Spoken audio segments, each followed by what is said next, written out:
Hi friend, మీ Padma kitchen. మరి వచ్చండి కిచెన్లోకి. ఈవేళ కర్రీకి ఇవే 3 కోడిగుడ్లు, 3 టమాటాలు, పెద్ద ఉల్లిపాయ.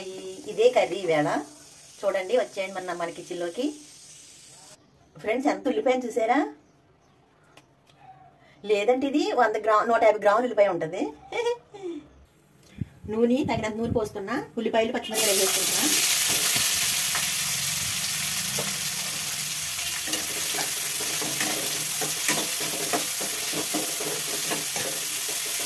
బాగా మగ్గబెట్టుకుందాం. తగినంత పసుపు, తగినంత సాల్ట్.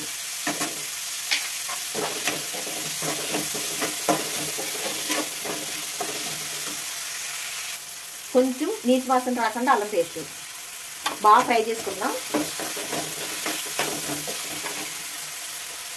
మూత పెట్టేసుకుందాం. ఉల్లిపాయలు మగ్గుతున్నాయి. టమాటా ముక్కలు కూడా వేసుకుందాం. ఇవి కూడా బాగా మగ్గబెడదాం.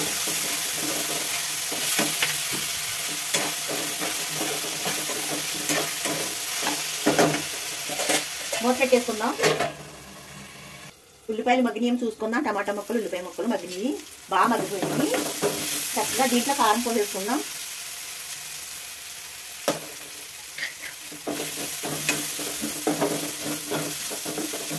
ఒక్క నిమిషం మూత పెట్టుకుందాం. మగ్గిపోయింది. కారం పోసుకున్నాం కదా, వాటర్ పోసేసుకుందాం.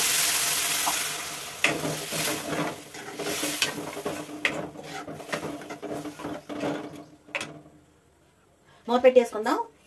వాటర్ మరిగేటప్పుడు గుడ్లు వేసుకుందాం. గుడ్లు వేసుకుందాం. వాటర్ మరిగిపోయింది.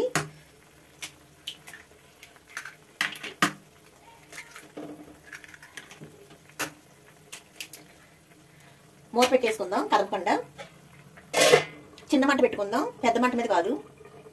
ఈ ఎల్లుల్లిపాయ రేకలు చిరగొట్టుకుని కర్రీలు వేసుకుందాం. ఇంకేం అక్కర్లేదు. మసాలా దీన్ని అల్లం పేస్ట్ వేసాం కదా, ఎల్లుల్లిపాయ రేకలు వేసుకుని సరిపోతుంది. కమ్మటి వాసన వస్తుంది. బాగుంటుంది, టేస్ట్ బాగుంటుంది. మూత తీసి చూద్దాం. ఎల్లుల్లిపాయ రేకలు చిరగొట్టుకున్నాం, వేసుకుందాం.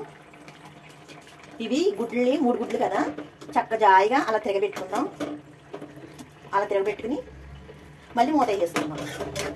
బాగా దగ్గరికి ఎగరబెట్టి తిప్పుకుందాం.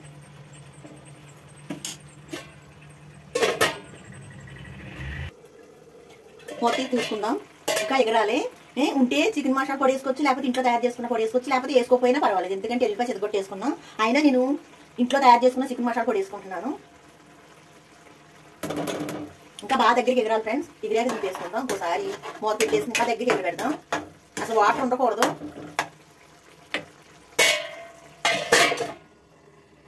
వేడి రైస్. హాయ్ ఫ్రెండ్స్, కర్రీ అయిపోయింది.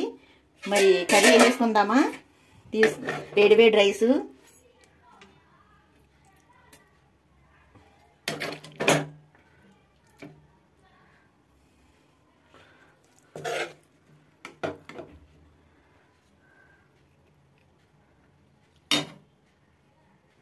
ప్లేట్ కలర్ఫుల్గా ఉంది కదా.